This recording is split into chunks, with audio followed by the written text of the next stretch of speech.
In this video, I want to talk about something called the second fundamental theorem of calculus, which I'll abbreviate FTC Part 2. So let me tell you what that says.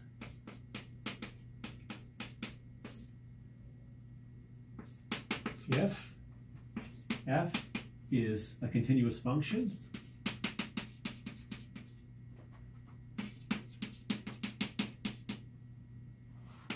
on, we want an interval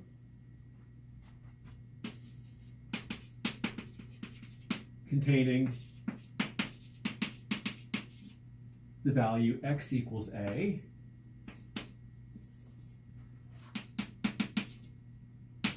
then, and this is going to look a little weird, the derivative of the integral from a to x of f of t dt equals f of x.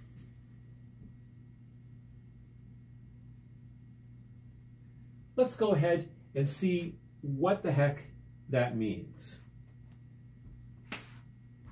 So let's say I asked you, I started off with a function. Let's say I give you,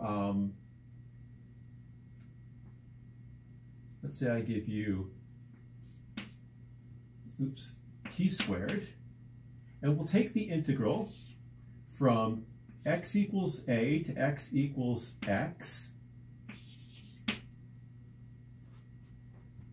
Let's just do this, and then we're going to take the derivative with respect to x. Now, first of all, what I want you to realize is if we just have the t squared curve,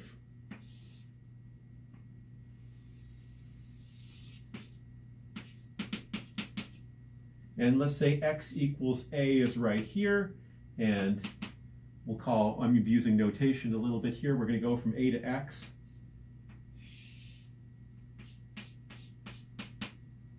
This integral is just the area underneath the curve, y equals t squared, between x equals a and x equals x. I'm using the same letter to mean two different things here. You're going to have to forgive me. So let's just go ahead and do that. We're going to take the antiderivative of what's inside. That's 1/3 t cubed. And we're going to plug in x, and we're going to subtract off what we get when we plug in a. So we're going to plug in x for t, and then subtract off what we get when we plug in a for t. So 1/3 x cubed minus 1/3 times a cubed. Remember, a is just a constant. So 1/3 a cubed, that's just some number. But this does have an x in it. And you can see that what we have is a function of x only. Again, a is just a number. So, which makes sense because as you move x back and forth, you end up with different areas under the curve. T doesn't come into it at all. This t right here is called a dummy variable, and it doesn't come into this at all. This, what we have here, is a function of x only. You put x over here, you end up with a certain area under the curve. You put x over here, you end up with a certain area under the curve. So this thing that we have right here, we can go ahead and take the derivative as a function of x. We're going to take the derivative with respect to x. So let's go ahead and take the derivative of what we have over here. So a to x of t squared dt. What we just worked out with this, it's this thing down here. So this, oops, I'm sorry, this should be the derivative with respect to x. Good, I wrote it right correctly over there. So this is just the derivative with respect to x of 1/3 x cubed minus 1/3 a cubed. So let's take the derivative of this first part first. We're going to use the power rule. The 3 comes down, multiplies the 1/3.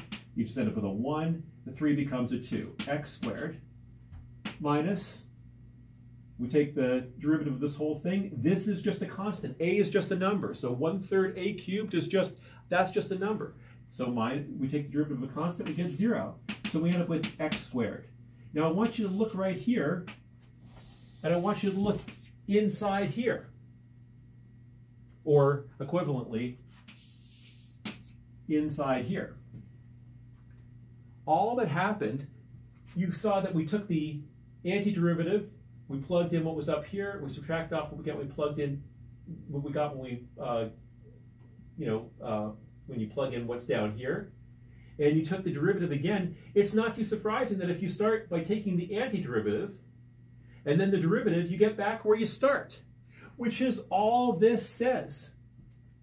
If we're taking the derivative of a definite integral between a constant and x, we're going to take the derivative with respect to x. This thing is a function of x, so we can take the derivative with respect to x. All you're going to do is take this integrand, pop out your dummy variable, pop in this variable, and you're done. So we could have jumped from here, from the initial problem, right down to the answer by taking the integrand, pulling out the t, putting in the x, and saying, by the fundamental theorem of calculus, part 2. So let's just do another one.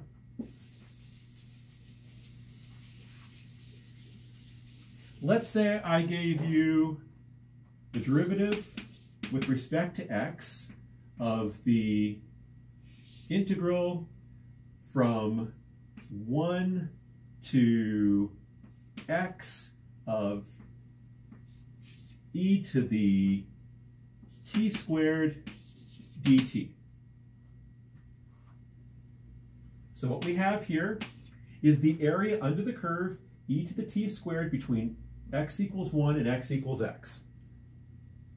And that's just going to be a function of x. We're going to take the derivative and get back where you start. So if you want, you could try doing this the long way around. You'd have to start by finding the antiderivative of e to the t squared. I can tell you right now, you're going to get stuck. And we'll talk more about that in an upcoming video. But if we can't take the antiderivative, how do we work this out and then take the derivative of that? Well, we don't have to. We can bypass all the work, jump right to the answer. We can say that what we have is this pattern here exactly. All I have to do is take the t out, put an x in, and I'm done by the fundamental theorem of calculus, part 2. So the use of the fundamental theorem of calculus, at least in a case like this, where you have a plain old x up here, is very, very easy. Now, there are variations on this where we could put a function of x up here or a function of x down here. I'm not going to talk about that in this particular video, but this basic application of the fundamental theorem of calculus, part 2, is very easy. Now, you might wonder, looking at this thing, what the heck this has to do with the fundamental theorem of calculus, part 1, the one we said we were going to use 95% of the time. This is a bit of a specialty item. But what does this have to do with that first fundamental theorem of calculus?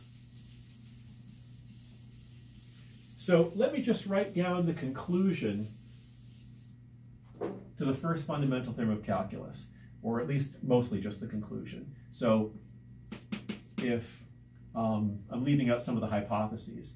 If capital F is, let me say, any antiderivative of little f, then the integral from a to b of little f dx is capital F of b minus capital F of a. And again, I'm leaving all the continuity stuff out. We're not going to worry about that right now. I just want to focus on basically this conclusion. Now, if capital F is an antiderivative of little f, that just means that little f is the derivative of capital F. Capital F is the antiderivative of little f, so little f is the derivative of capital F. So let me just rewrite the left-hand side. Here we have little f, that's just capital F of x prime, f of b minus f of a.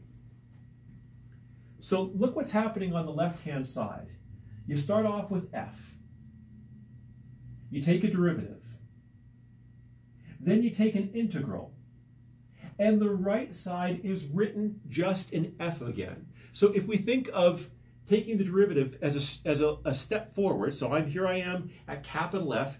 I take a derivative, that's a step forward. And then I take an integral, that's a step backwards. I get back where I start. This says that if you start by taking a derivative and then you take a definite integral, you end up back where you start. So somehow the integral and the derivative are reverses of one another.